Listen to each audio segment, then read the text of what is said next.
Welcome to this video on using the unique function in Microsoft Excel. So this is a really nice quick function if you want to pull out all of the unique data sets within a table or cell.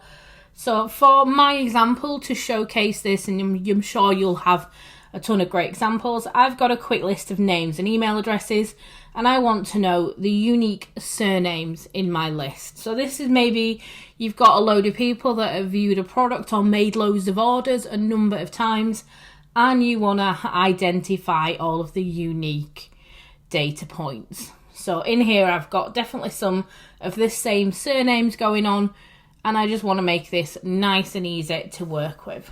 So let me just grab a place on my spreadsheet. You want to have a nice open space because the system's going to give you a list. So when I do this for the last names, I'm going to have a list below this cell that I've just selected of all the unique last names that are on the selection.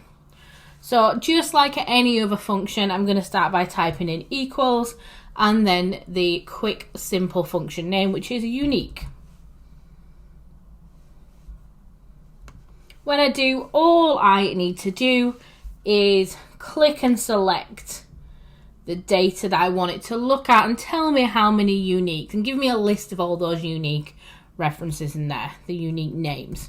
Close my brackets, press enter, and you can see now I have Johnson, Davis, Taylor and Williams.